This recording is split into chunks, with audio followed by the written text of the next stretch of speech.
Day 2 ng pagsagot ng isang past board exam problem per day hanggang sa civil engineering board exam. Dito naman meron tayong PSAT problem kung saan merong curved bar at sa dulo ng curved bar na yon meron tayong 40 kN downward load. Pinapahanap sa atin yung maximum shear sa bar at yung maximum bending moment at twisting moment sa point C. So try nyo muna itong i-solve on your own, pause nyo yung video at tuloy nyo kapag na-solve nyo na. So, first, kailangan ma-interpret nyo ng maayos yung ating drawing kasi sa board exam, marami tayong 3D figures na kailangan yung basahin sa 2D na papel. So, guess ba kung anong nangyayari dito? Try nating i-draw yung top view ng ating figure. So, meron tayong corner dyan at dito nakasabit yung ating curved bar. Ayan. At sa dulo ng curved bar, naglagay tayo ng 40 kN na downward load. Now, paano natin siya i-drawing?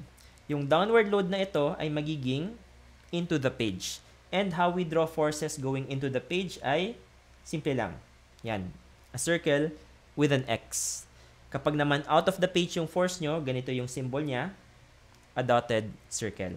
Now, i-draw naman natin yung radius ng ating curved bar. Kasi yung bar natin is actually an arc of a circle.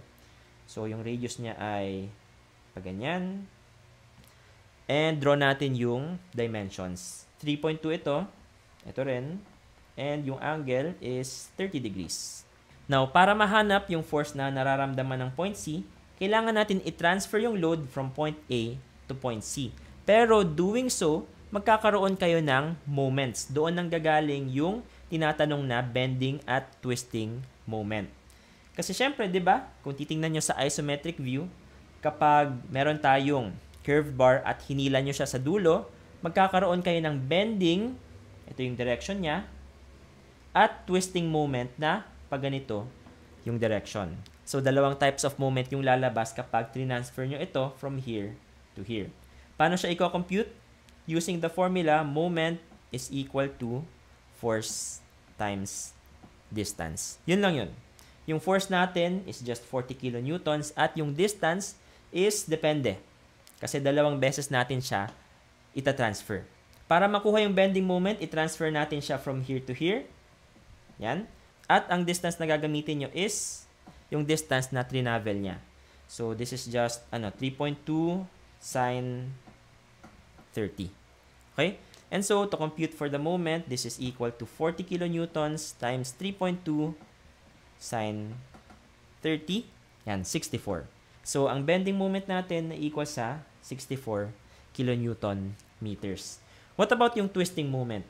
I-transfer naman natin siya from here to here. Ano yung distance natin? Ito. And how do we compute for this distance? This is just equal to 3.2 minus yung horizontal projection niya. So, 3.2 minus 3.2 cosine 30. So, solve na natin. 3.2 minus 3.2 cosine 30. This is equal to, ayan. At para makuha yung moment, i-times lang natin siya sa force na 40 kilonewtons. Ang makukuha nating twisting moment is 17.15 kilonewton meters. And lastly, para sa maximum shear, since iisang force lang naman yung nasa A, kapag ita-transfer natin siya sa C, iisang force pa rin naman siya. So, walang magbabago. Ang maximum shear natin ay still 40 kilonewtons. So, yun. I hope marami kayong natutunan. Ang underlying concept lang sa problem na ito is kapag magta-transfer kayo ng force, magkakaroon kayo ng moment based on the equation force times distance.